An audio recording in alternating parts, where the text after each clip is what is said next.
दोस्तों नमस्कार, मैं सौरभ गोस्वामी। समाजवादी पार्टी पूरी तरीके से 2022 के विधानसभा चुनाव के लिए जुट चुकी है। हमारे साथ हैं श्याम सुंदर जी, जो किसी परिचय के मोहताज नहीं है, ललितपुर में आए हैं और कार्यकर्ताओं में जोश भरने का काम कर रहे हैं। आइए उन्हीं से जानते हैं किस प्रकार का माहौल देखने को मिल रहा है और समाजवादी पार्टी कहाँ पर है। श्याम सुंदर जी, स्वागत है आपका। ललितपुर आप आए हैं, कैसा लग रहा है? धन्यवाद सौरभ जी, बहुत अच्छा। चूँकि ये तो हमारा कार्य क्षेत्र रहा है। यहाँ आप लोगों के सबके प्रेम स्नेह से हम लोग 12 साल एमएलसी रहे और पिछले दफे पार्लियामेंट का चुनाव लड़ा। और ये जो जिस जगह हम हैं महरौनी है, आज हम लोगों का प्रत्येक बूथ के हमारे एजेंट हैं उनका, बूथ के हमारे जो पर्यवेक्षक हैं उनका और सेक्टर प्रभारी उनका, सभी का हम लोगों का एक सम्मेलन था। तो सारे लोग यहाँ उपस्थित हुए, हर बूथ के हर समाज के लोग, क्योंकि हम लोगों ने जो एक समन्वय बनाई है, समिति बनाई है, उसमें हर समाज के लोग हमारे यहाँ क्या एजेंडा लेके लोगों के बीच में आए हैं आप? हम लोग जो आज जो माहौल है किसी से छिपा नहीं है, पूरा देश जान रहा है और पूरा प्रदेश जान रहा है। भारतीय जनता पार्टी ने जो 2014 में जो आज केंद्र की सरकार है, उन्होंने अपने मैनिफेस्टो में एजेंडे में लिखा था कि हम सबसे पहले अगर हमारी सरकार बनेगी तो आप लोगों ने जो 125 करोड़ लोगों ने सबका साथ सबका विकास और सबका विश्वास लेकर के जो भारतीय जनता पार्टी ने नारा दिया था, उसमें उन्होंने कहा था कि किसानों के लिए कि अगर खेती किसानी से जो लोग जो जुड़े हुए हैं, आपने 60 साल कांग्रेस को दिए, हमको आप 60 दिन दे दो।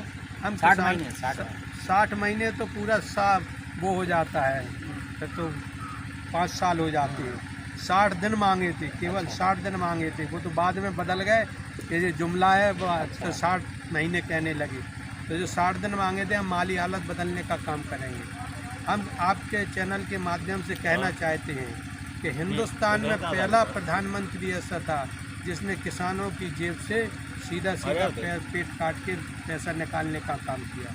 भारतीय जनता पार्टी के पूर्व में सरकार भी रही, माननीय अटल बिहारी वाजपेयी जी इस देश के प्रधानमंत्री रहे, लेकिन उन्होंने कभी भी किसानों के ऊपर से सब्सिडी ख़त्म करने का काम नहीं किया। इस देश का पहला प्रधानमंत्री जिसने सबसे पहले खाद से सब्सिडी निकालने का काम किया, और जो बोरी 500 रुपये की हुआ करती थी डीएपी की, वो 1400 रुपये की करने का काम किया। 1 एकड़ में किसान 1 बोरी देता है तो 900 रुपये बोरी छीन लिया।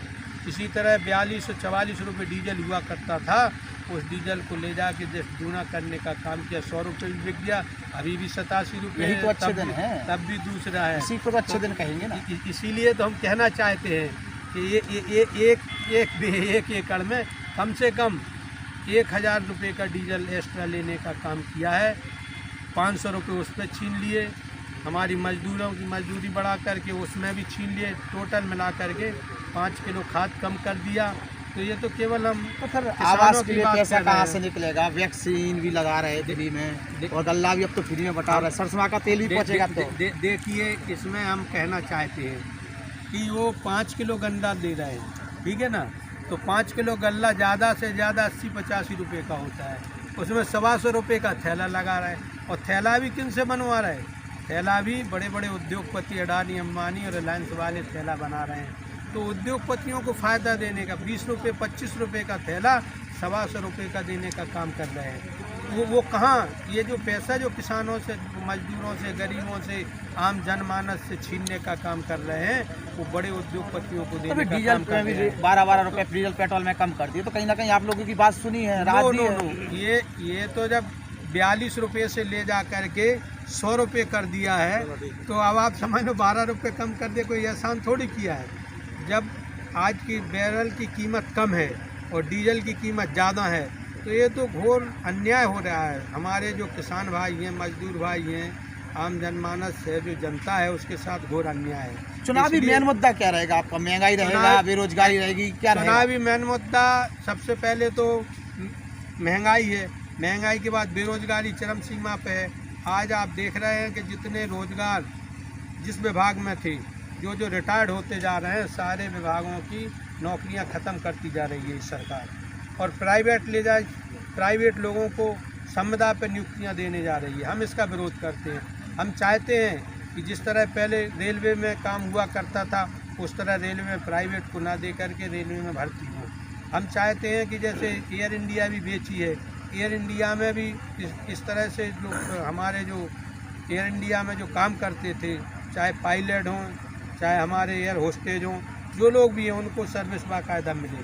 और जो बेरोज़गार लोग हैं, जो नौजवान पढ़े लिखे लोग हैं, उन नौजवानों को आज ये पोजीशन है कि एक 500 आदमी की 1000 रुपये की वैकेंसी, 1000 बेरोज़गारों की वैकेंसी निकालते हैं और फार्म उनमें 1-1, 2-2 लाख फार्म डलते हैं। उन फार्मों में जो पैसा लिया जाता है 2-2 हज़ार रुपये, 500 रुपये या 800 रुपये उनकी फ़ीस ली जाती है और बाद में अपने ही किसी व्यक्ति से एक कोर्ट में एप्लीकेशन डाल दी जाती है और जिससे स्टे ले लिया जाता है और पूरा का पूरा पैसा सरकार हड़प कर लेती है। श्याम सुंदर जी, अगर 2022 में सपा सरकार बना ले जाती है तो फिर आपका मेन एक काम ऐसा जो आप तत्काल लागू कर देंगे? देखिए, हमारे माननीय अखिलेश जी ने कहा है, राष्ट्रीय अध्यक्ष जी हैं, कि सबसे पहले तो उन्होंने 300 यूनिट जो बिजली है वो फ्री देने का वायदा किया है और जो वो कहते हैं वो करते हैं। तो आपको मालूम होना चाहिए कि कम से कम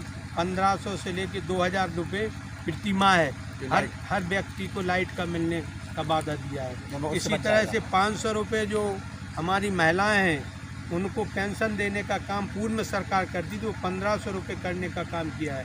हर परिवार में 1-2 महिलाएं वृद्ध होती हैं, उनको भी वृद्ध महिलाओं को पेंशन मिलेगी, तो कम से कम 3000 रुपये हर परिवार में आएगा।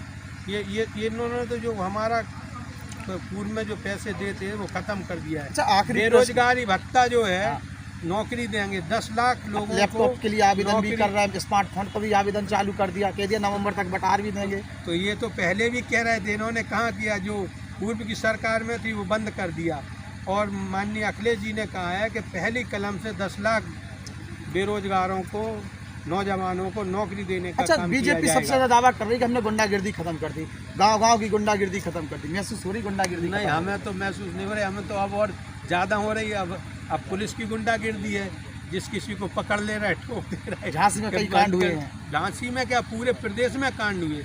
ऐसे लोगों के साथ कांड हुए कि जिनको घर से उठा के लाए तो इनकाउंटर। अभी तक जिलाध्यक्ष नहीं है ललितपुर में समाजवादी पार्टी। ये हमारे चूँकि राष्ट्रीय अध्यक्ष जी जो निर्णय लेंगे, अब सभी लोगों ने चुनाव की तैयारियों में आप जुट गए हैं, कहीं तो अध्यक्ष बनाना पड़ेगा ना कहीं ना कहीं। नहीं, अध्यक्ष सभी लोग काम कर रहे हैं, कोई ऐसा नहीं है कि नहीं, लेकिन अध्यक्ष जल्दी से जल्दी बन जाए। आज भी आपने मीटिंग ली, कई नेता नजर आए, गुटबाजी अभी भी झांसी से ललितपुर तक गुटबाजी चल रही। देखो, ऐसा है, ये विधानसभा के एजेंटों की मीटिंग थी, कोई और सबको नहीं बुलाया था। जब सामूहिक मीटिंग होगी या सामूहिक कोई कार्यकर्ता सम्मेलन होगा, उस सम्मेलन में सभी लोग आएंगे।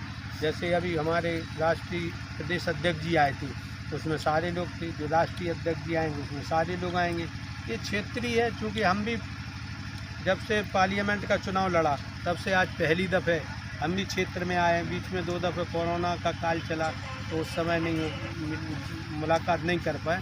आज हम लोग उनसे सबसे मुलाकात कर रहे और हम लोग इसमें लगे हुए हैं कि हमारे सारे बूथ जीते और समाजवादी पार्टी के यहाँ से प्रत्याशी। लास्ट सर, चूँकि कई लोग प्रत्याशी टिकट मांग रहे हैं, लोग बड़ी दुख लगी रहती है, टिकट कब घोषित होने वाली है? टिकट हमको लगता है कि इसी नवंबर या दिसंबर तक हो जाए। बहुत बहुत धन्यवाद। श्याम सुंदर जी थे हमारे साथ और हम हर प्रश्न का उत्तर देते हुए नजर आए। श्याम सुंदर जी, देखते हैं 2022 का दृश्य क्या होता है और सपा कहाँ पर खड़ी नजर आती है। नमस्कार।